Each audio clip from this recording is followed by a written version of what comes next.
There's nothing like seeing a thesis start coming together as each step builds upon the data, builds upon that, and hitting milestones and whatnot. That is just a sense of satisfaction in and of itself. As you see from the press release this morning, we finished drilling and we did set casing and cemented into place yesterday. Yeah. When we were drilling, we had newer type of rig, a lot larger. We actually had 18 different areas that we saw had helium in. Yes. Everything worked perfect. The number of options and warrants that I just exercised. So you can see that I bought, in effect, another 1,320,000 shares of this company in the last 30 days. You set the bar, the standard, and the bar is set a whole lot higher for us than what is required. But that's okay. We're meeting those expectations.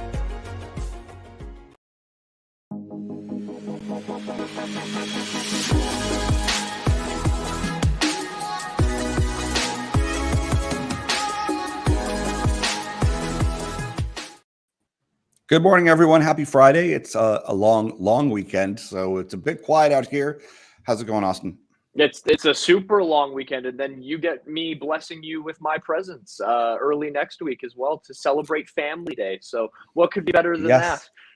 What a joy. It's going to be great. It's going to be fantastic. Yes. So, yeah, and I just wanted that 1 minute clip there that Adam put out. Just fantastic, that Desert Mountain Energy kind of promo piece we put together. Really looking forward to the year ahead with Desert Mountain. It's always great to speak with Robert. We just did an interview earlier in the week. And what a way to chat about an amazing, story like Desert Mountain, a real company, not just an investment. And today, while we talk about portfolios, about risk, about time allocation, just asset allocation, and just kind of look at the role as a retail investor, just some very general type of discussions.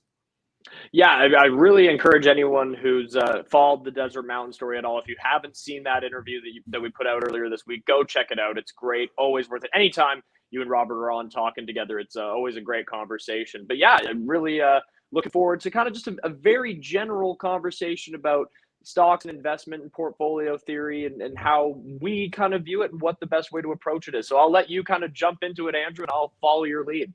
Sure. Well, I'll start off with a major caveat and say that this is very general. I'm also not a broker. I'm not licensed. I'm not giving any financial advice. And when I was a broker, it was like, God, it was 15, 20 years ago. So it was a long time ago. So even if I did want to give my 2 cents worth, it's old and dated. So, but the general stuff has remained the same. And I just want to talk about it in general again, because I want to remind people you should have an advisor. You should have a financial planner. Because especially when we have chaotic times like this, addressing where your assets should be and what your time horizon is, what your risk tolerance is, what your big plans in life are, that's where an advisor really comes in handy to help keep you on track. It's like a recipe. You just, are you hitting each milestone? Just like when we look at a company, are they hitting each milestone? Your own portfolio should be doing that as well. So I always like to put that out there first. And I'm certainly no expert in the portfolio realm as well, as much as I had studied it before, because quite frankly, and I always tell people my risk tolerance, and I'm a single guy who is a sophisticated investor, who this is his job. My outlook on things, and all I do is research all day. So my points of opinion and view would be vastly different than an advisor at a big bank, like at a JP Morgan, at a Goldman Sachs, at a Merrill Lynch, at a Nesbitt Burns, any of these types of shops, because it's my job. I get to do all day, talk to CEOs, talk to presidents, get a good sense of projects. So I feel very comfortable with my time horizons, my risk, and specific sectors that I feel good in. So I'm not a good barometer. I have to keep that in mind. But generally, if someone's looking at their assets, they go for a balance between equities and debt. So they're looking for some sort of income, but also some growth. And once again, it's to keep it very simple. You're looking at what's your time horizon. If you're in your 20s, 30s, you want to build assets up. You can take a lot more risk. If you're a bit older, you're looking more to maybe preserve some. So if you're in your 50s, heading to 60s, you're thinking, okay, how do I preserve some of this and transition into what kind of income will I need when or if I retire? And all of this matters. This is why we want to keep it very general. All of this matters so much because we're hitting uncharted territory for many in this massive inflation spike. And I know most portfolio shops and most government indices are saying it's 4% right now. Anybody can go look and see that inflation is not 4%. I would say it's well over 8 or 10. And it has been like that for a while, depending on how you decide you want to define inflation. And this is part of the problem when dealing with any kind of government, is just as they changed the term vaccine to mean something very different, they've done that with employment and with inflation to mean different things. Yeah. So generally, I kind of look at inflation as being the printing of money, or M2, money supply, which they've done an incredible job in the States, trillions and trillions of dollars of Fed money printing. And Canada is also record. Justin has managed to wrap up the entire amount that's ever been raised in Canada. He's done himself. So that's a bit of concern. Yeah. How's that going to get paid off? When's it going to get paid off? And he's doled out a ton of money to people to not work and shut down the economy. So we've got some real issues. And they would say that inflation is 4%. You could just go look at your bill going in. Let's just take out energy, which is ridiculous. Let's take out housing, which is ridiculous, because that's a lot of people's main asset now. Isn't even their portfolio; it's their house, which it shouldn't be. I mean, that's a whole other debate unto itself as well. Is if you just go to Safeway, you're spending more than 4%. If you go to a restaurant, the portions have gotten smaller and the bills have gone up dramatically.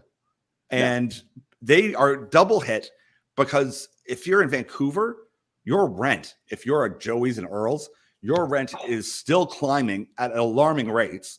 You've been cut, your capacity to feed people is cut by 50%, because for some reason you can't fit people into there, but you can have a Super Bowl with 75,000 people. Whatever policies they've decided that how COVID can spread and not spread is very whimsical. It's amazing how they think it works, but they've cut back on all these things, and that money hasn't been made up by any stretch of the imagination. So I don't want to go too far off, but that's kind of where I wanted to start. Yeah, well, it's important to highlight, and I'll just kind of to additionally highlight on top of what you were saying in regards to inflation, is you can see it kind of very clearly. I'll use an example, and for anyone who doesn't know, I used to work in the restaurant industry. I used to manage restaurants. So I'm not picking on restaurants here with this example, but it's a really easy one for me. Is, you mentioned Earl's. I was at Earl's the other night with a couple friends, and my usual meal that I get is the steak and sushi. You can attest to this, Andrew. It's about one of my favorite meals out there. But the cost of that just in the last 3 months was up like $4.75 from where it was their menu price 3 months ago. And that's, not even necessarily them trying to price gouge. You can look at with inflation. Some companies are doing a lot of this price gouging. Like, a company like Johnson & Johnson, who had higher earnings reports than they've ever had, are increasing the price of a lot of their products. Starbucks is another one, putting the price of all their drinks up by on average about 50 cents, despite the fact that they had a absolutely record shattering year in 2021. But sometimes you do just have to be able to do this to combat, like you said, the increasing price of rent, the increasing food costs to actually put this food on the table for these restaurants as well is becoming a lot more difficult to deal with. So that's a kind of to highlight the inflation side of things, but then to pull us back to what we were talking about with portfolio management and kind of portfolio theory. This takes us all the way back to the 1950s and something called modern portfolio theory, which is the idea of diversification of your investments and a nice balance between high risk, high return investments and low risk, low return, and then some sprinkled speculative stuff, which I know we wanted to get into here as well, in throughout there, to really keep a variety in what you're investing in, so that you're not necessarily left there sitting, on a week like we've had this week, where you're going, oh my God, it's all red. It's a total bloodbath out there. This is so bad, which, trust me, I know a lot of people are feeling. I Yeah. have been feeling the burn from the stock market over the last couple of months, honestly. But it's, the more you can kind of diversify and, stick your fingers in as many different pies as you can, the more opportunity you have to be able to grow still, even when the market in general is kind of turning down. Yeah, because most people aren't paying the attention that I would all day. I mean, I get to do this all day. So for me, I mean, it doesn't bother me because I know it's going to come back, and I'm confident. But if you're, a typical family, and you're, working, you're a lawyer and your wife's a teacher or whatever, you're not really paying attention to your portfolio until someone starts pointing out, like, oh boy, the market's bad. And you look, and the panic of, oh my God, what, and then you start looking at everything. That can be very overwhelming. So if you've got a good portfolio, it kind of, balances out a lot of that volatility. So your bonds should be hopefully, picking up. If you've got preferred shares or stock in anything, you'll be getting some sort of yield off of that. So this is why, it's so vital to have a whole plan and to have someone who's helping you keep on track. Because it can be, if you're looking and you're thinking, my fund for my daughter to go to university is down 30%. That's overwhelming for a lot of people. And they wouldn't have the confidence, because it's not their job to be spending all day looking at this stuff. And this is an intimidating enough venture to get into, investing in any event. Whether you're retail, which is kind of what we were talking about too, is retail investor compared to a more sophisticated, full-time accredited investor, which accredited doesn't mean anything other than you've got enough funds. It's a different ball game altogether, and I have to keep that in mind myself, because when you're talking about the risk table there, Austin, of speculative, we deal in the speculative world. Yeah. The market mindset is technically all speculative stuff, and if one looked at my portfolio, I'm at the top of the top of the top of risk tolerance of 100% speculative. Yeah. Because once again, that's I can live there all day long and deal with the stress, and that's the stuff that I like, and that is very unique, let's say. Yeah. And it's also the unique circumstance that we're in. I view today the thesis from the last 4 years as being this very strange and unique period of time, that the only time I could kind of draw any parallels, and it's not the same, but similar, would be the Great Depression, where you have this Great Depression, but also a Great Reset all rolled into one, where it's like the Roaring 20s for some people, and it's utter disaster for others. And that is, it's a sad theme to have. I think it's a likely theme, and we're starting to see it roll out with massive inflation. That's not transitory. I can't see how they're going to correct a lot of this in any short term. Because we don't know what this Great Reset is going to look like as well. Yeah. There is no plan. I mean, other than the World Economic Forum, which isn't a plan. It's like a macro playbook to some extent. Yeah. But there isn't really a definitive plan, like this is how we roll out each stage of the plan or event. So, when people kind of talk about even that World Economic Forum, Great Reset type of thing, it's easy to pick apart that, and people go, well, it's just a conspiracy theory, or it's not really real, because there isn't a full-on detailed plan of, then we do this with the futures contracts and the options contracts, we do this. Yeah. But the only reason why I bring this up, because your average asset allocation and your average portfolio is going to be something you have to go talk to someone about right now and really address. Mm-hmm. Because, just taking inflation aside, we can take a look at just negative yielding debt. So I think at the end of 2020, there was 18.4 or 18.6 trillion in negative yielding sovereign debt. It's down to 10 trillion now, but those are big numbers, negative yielding. So yeah. Like, you're not even getting the yield off these things. Japan has run like that for a long time, but parts of Europe, it was going to cost you to be in these things. So that is hard for people to get their heads wrapped around. Never mind, the math doesn't work. You can't model those things out. So those have pulled back as they've decided that let's test to see if we don't keep on expanding the money supply. A lot of people have said there'll be 7 rate hikes in the year ahead. What that's going to look like, I don't know, because you look at what happens when mortgage rates, and we talk, when we talk about an asset class, really it shouldn't be, but your housing was probably, if I looked at your average person's assets, their house is going to be the main driver right now. And the hope that a lot of these countries have, and it's part of the World Economic Forum and the UN, their whole kind of plan is we're going to put millions and millions and millions of more people into Europe and into North America. But are they all going to have over $1 million for a house here in Vancouver? I mean, you can't get a house for $1 million here. So where are all these millionaires that are going to move to Vancouver? How does that reshape how Vancouver looks? So there's problems ahead for sure. Mm-hmm. And you have to be able to talk to your advisor and go, what assets am I in to protect myself for what's happening, and adjust your own assets and your portfolio accordingly. But we wanted to kind of address it a little bit because it reminds people of what we do. Like, we deal in a very specific sector of your portfolio. And we're by no stretch of the imagination are providing any advice on any of it.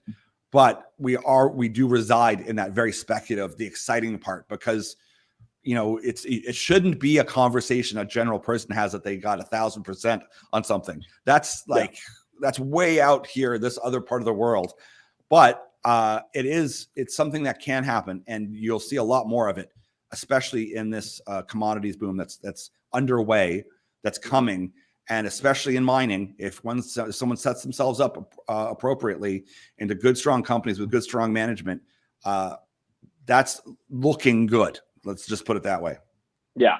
Well, we kind of joked about it before we came on air, saying, there are so many great companies that are out there where you see a lot of these opportunities that it can be hard to kind of sift through and go, okay, which ones are going to be the best ones? But again, that's why we kind of try to take the time to lay this out for people and show people, okay, this is our thought, this is our approach to it, this is what we think. So then, someone watching this can go, hey, okay, you know what, I really like what they're saying about, Desert Mountain, or I really like what they've had to say about Allied Copper. I think those would be cool ones to look at going forward, or, whatever ones you want to pick. But it's important to stress that fact of that, it's a good idea to not have your whole portfolio in a speculative side of things. You want to have some high risk stuff. You want to have some low risk stuff, or you can take the Andrew approach if you really feel. No, never take the Andrew approach. Andrew does the Andrew approach, and that's it. I would never even want to be responsible for someone taking the Andrew approach because totally unique. It's very stressful, but I don't mind. I like it, so it's fine. But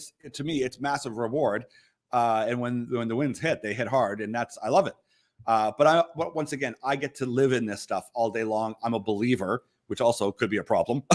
But I just see I can just see a vision of the future from everything I've read. And that's why I feel much more comfortable.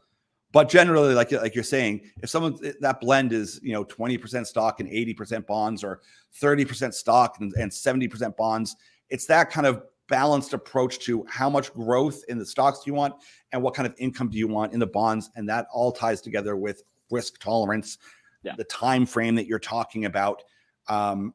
These are all ways of really, at the end of the day, talking about what's your risk tolerance. When you're talking about what percentage is in stocks, what percentage is in bonds, what's percent in your house, you're really in a different way having a conversation to ask someone, how much risk do you like to take? Yeah. And there's never, hey, I want to get 100% this year, but have zero, risk. It's like, that doesn't exist. People like to think it does. Yeah. Your risk-free rate of return right now is about 2%, or sorry, 0.2%. Like, you're not going to get it. It's you go into a money market fund. I mean, there's no point even opening it. It's not going to give you anything.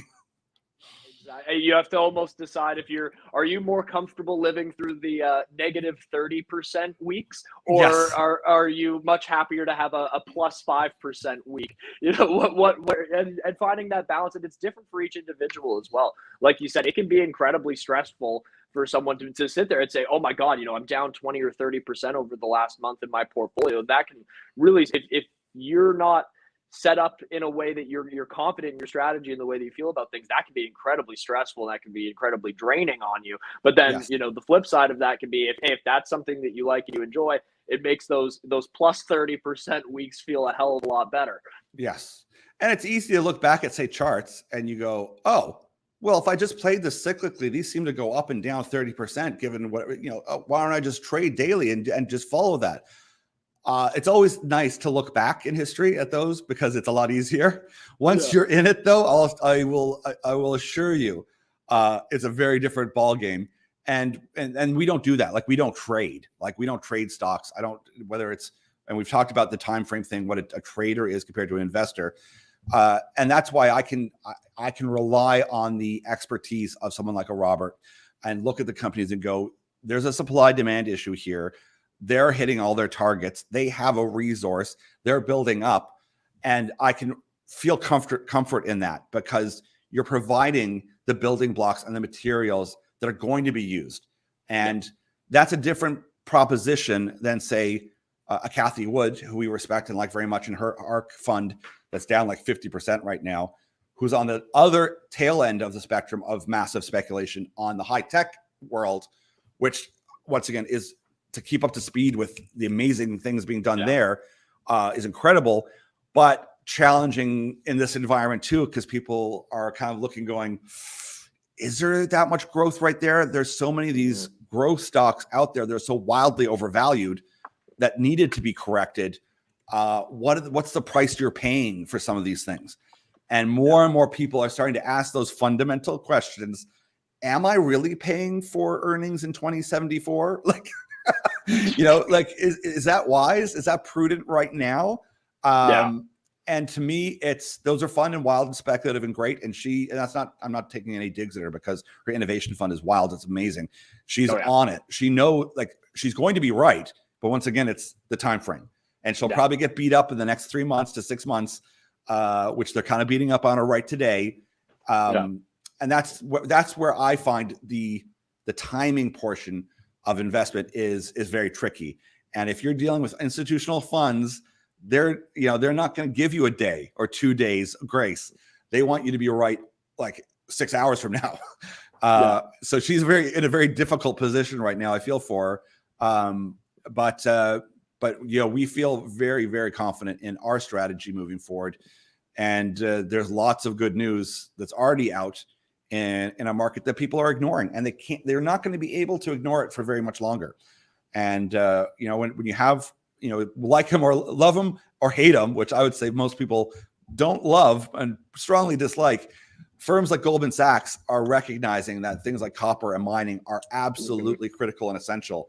And the more that we have firms finally admit that if you want to pull any of this off, as far as a green kind of shift, that's what's required. And I'm shocked the amount of people that I talk to that have very strong opinions on, like, I've even met people that are like, the end of the world is coming because of climate change, and they don't know anything about what that means. I mean, it's a silly term anyway. Everything changes. I mean, there's just change. The weather changes like all the time. But what they think they mean is this carbon-induced climate change. Yet they don't know anything about it. They don't know anybody who's working on things in it. They don't know that that mining is the solution for all these things. They don't know where solar power is or how their energy comes from it. I think this is amazing. Like, if you think the world is actually ending and you haven't put any effort into finding out about any part of this, it's shocking. But that's a big portion of the world, and we like to focus on. And I can draw that person in and say, listen, that's not a concern, to be perfectly honest. We're not in that kind of, I'm sorry to burst the death cult of the world's ending climate change people. It's not. But we do have amazing companies that are solving very unique issues and problems as we shift energy, however long that takes. If it takes 10 years, 20 years, 30 years to try this experiment out, it means we're going to have to do a ton of mining. Yeah, that's absolutely right. There's no way around it. Like, you can't have one without the other. Really, it has to be a full kind of throttle investment into the mining sector and say, hey, this is the way we're going to solve this problem. I mean, we talk about copper all the time, but it's the most important one to highlight because it's the most electricity conductive metal that's out there. It's needed in absolutely everything.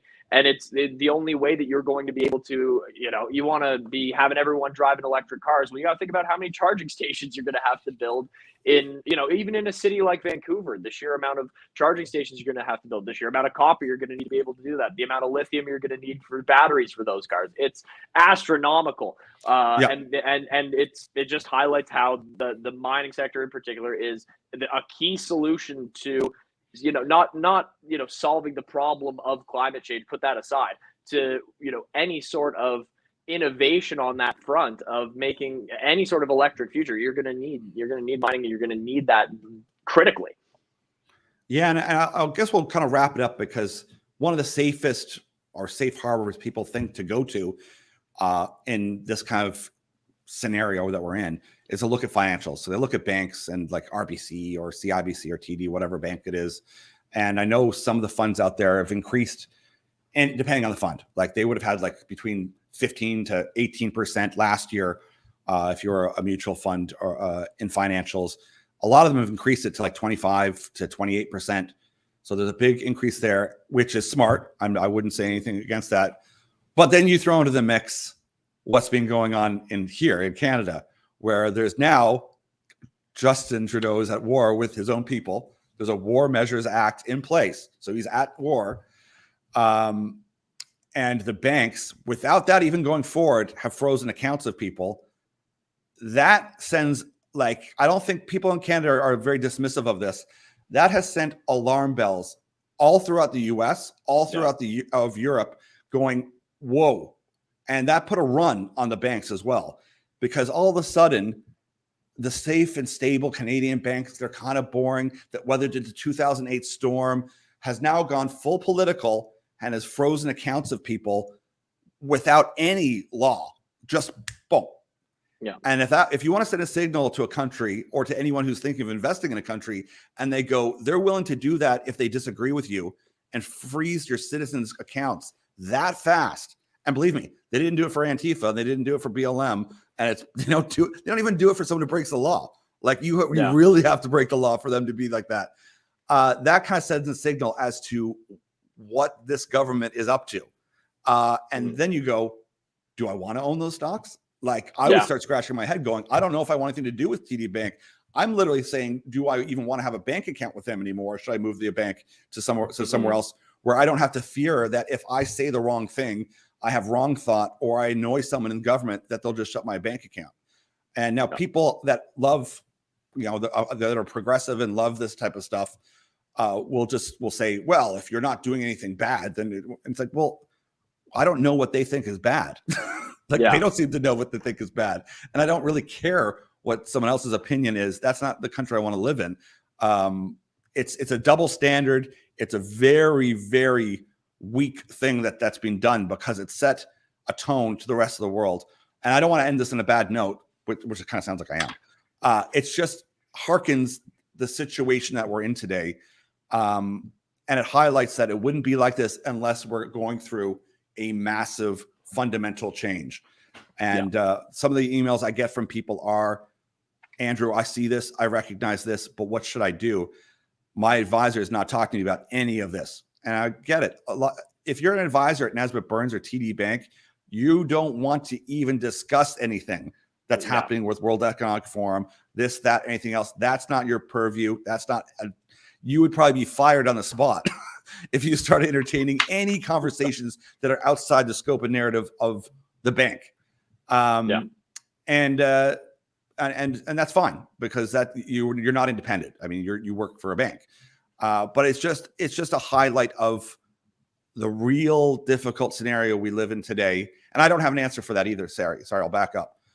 I don't know. I'm trying to figure out how to deal with the changes that are coming so fast and so disturbing that I never thought that we'd have to deal with here. But in any event, maybe you can kind of sign us off, Austin, with some final thoughts. Yeah, like, you've kind of hit the nail on the head there, and I think very accurately laid it out. And the one thing I'll kind of say to wrap up, because it's not, again, we're not trying to end this on a negative note or anything like that, but when you look at the Emergencies Act being used in Canada, we can obviously, being Canadian and living here, we can talk about that a little bit. It shouldn't matter. This was a great take I heard from some actual fairly left-leaning Americans. It doesn't matter if you agree with the protest or not. At some point, it is going to be something that you agree with, and that's the problem. Is that if you're setting a precedent of, hey, if we can freeze your bank accounts, we can lock you out of the financial system. I mean, we're talking about people potentially having their mortgages canceled, people not being able to get a mortgage if they apply for one. Insurance companies have claimed that they're not going to renew their driver's license, like things like this. That's a collusion and a coercion of next level communism. Like that's and it sounds so cheesy to say that, but I mean, these are the conversations you don't want to have when you're talking about stocks and stock market. But when you're talking politics of this kind and this type of action intervention by a government, you're not talking about capitalism or free markets or open markets. You're talking about absolute intervention by outside bodies that have no business doing that. Yeah, you're exactly right. And whether or not you associate with it or agree with it, eventually it's going to be something that you associate and agree with. And that in lies the problem, is you can't set a precedent of, hey, we're not talking about a protest where, cities are being burned down, department stores are being looted. There's been, massive amounts of violence. I saw a video last night that was like, oh, the trucker convoy is getting violent. It's a bunch of guys throwing snowballs at each other, right? So, but that's the important thing for people to realize. And I think it harkens back to the idea of you have to have a sense of autonomy in your financial future. And that brings it all back to the start, is having a plan, having a strategy, knowing what your risk tolerance is going to be, and being able to weather whatever kind of storms are on the horizon, because I don't think this is going to be just a one-off thing. I think this is something that there's now been a precedent set for. So you have to be able to control your own financial future. That's the key wrap-up point. Control your own financial future. Set your own goals and visions for how you want to ride into the new future ahead, and that's all you can do. No, and that's why I kind of urge that you get a call in with your advisor, your planner, see what allocation you have, see what your short-term goals are, your 6-month goals, and once again, this is all about the portfolio, what you're looking at. Make sure that you've got the income. If what happens if there's 7 rate hikes? Are you in a locked-in mortgage right now? A lot of Canadians are, which is good, for 5 years or 2 years or 3 years. But when's that renew? So that kind of financial checkup, health checkup, to make sure what happens if in a year we're sitting at a 6% interest rate, which is historical average, by the way. We're used to like 0. The last few years have been like, not for retail investors, but companies could borrow at almost near nothing. If you're an Amazon or Google, you're basically 0%. You can get free money. But for us, it would be 2%, 3%. You're getting these massive loans that are no problem to service. Be able to buy houses for little down and 2%, 3%. That is going to be gone, and you have to worry then. What's it look like at 6? And people go, well, it couldn't go higher than that. Well, it's gone higher than that. This is kind of looking like the 70s and early 80s. Can it go to 15? Sure. So once again, not to panic, but it's something that people have to be, cognizant of, to then evaluate, well, my equity then has to do better than that. My stocks have to do better than that. I have to get better than 15% now. And it can. I mean, and if we get soaring commodity prices, and you're in commodities, you're going to see it soar. So anyways, this is going off into so many directions, and you can kind of see how just one sliver of this could be an hour-long conversation and debate and discussion. Yeah. And today we knew it's a Friday, it's a long weekend Friday, so we thought we'd just kind of throw some ideas together and just kind of remind people. And to me, that's the big message, is just remember that what your risk tolerance is. What we do is very exciting and it's stressful, but it's also fun. But for a lot of people is go check in, get that checkup with your advisor. If not, make a call, find one out, Mhm. do some searching, and make sure that you're taking, like you said, you're taking some responsibility and taking back some of the control and going, yeah, maybe we need to be talking about this. Yeah, absolutely. And we wanted to do kind of a bigger conversation like this today because I know Monday, Family Day, we are going to do a show, but we're going to keep it light. We're going to show some memes. We're going to joke around a little bit, just kind of have a fun show. So make sure you guys tune in for that. Make sure, hey, if you made it this far, make sure you're subscribed. Make sure you smash the like button. Hopefully you saw this live because YouTube might pull it down, but whatever. That's the way things go. Have a great long weekend, everybody. Have a great long weekend, Andrew. Looking forward to seeing you next week. And yep, always great, man. We'll chat to you soon. Beautiful. Take care, everyone.